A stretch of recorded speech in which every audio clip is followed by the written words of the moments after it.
Hello, in this tutorial we will demonstrate you how to use XBRLAnalyst for building a comps table, a table of comparable companies.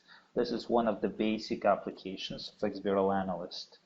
You can start by visiting our website findynamics.com, and on the page examples you will find the Excel template to build such table. So we open the table in Excel. This is the file you can download from our website, and there are three different styles of comps table that you can build with XBRLAnalyst at the current time. First, let's connect to the database.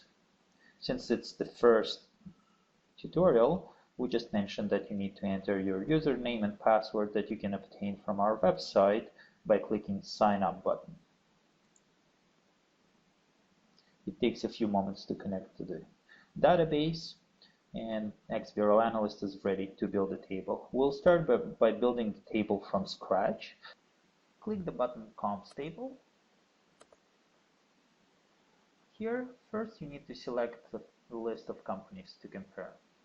You can always start with particular industry, and we will look for paper mills industry. Once you entered some keywords, the list is going to narrow down, and you can click the industry, which will affect the list of companies on the top.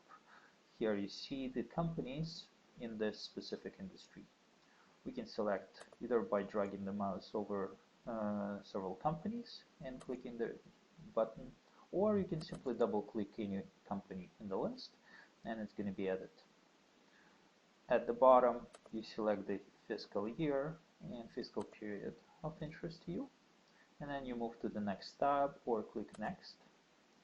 Here you select different financial concepts. We'll start with some general information about each company, such as ticker, share price. We could choose filing date. And then three groups of different financial concepts after that are standard financial statements, where we can choose, let's say, operating income, net income, earnings per share basic. The group number 5 is a list of more general financial concepts that would work for different companies from different industries. For example, total revenue could be an accumulation of revenue from sales of goods, revenue from income, from interest, non-interest, and so forth. Once you selected the concepts of interest for you, you can click the green arrow and they will be placed in the list of financial concepts. You can as well remove any concept or reorder them. And the last step, you click the button Next, which brings you to the selection of different styles. We start with style 1. Once everything is selected, press the button Finish. You can see right away that for some companies the values are not available.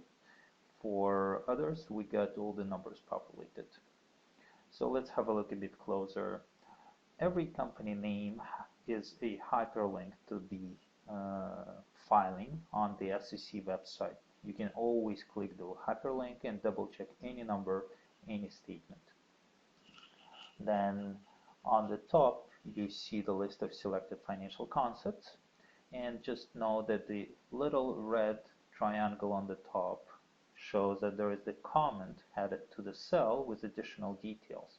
In particular, every financial concept has its ID number that you can see. Every company has its CIK number, central index key, that you can also find in the comments. In the first cell, you see the description of the fiscal period and the year.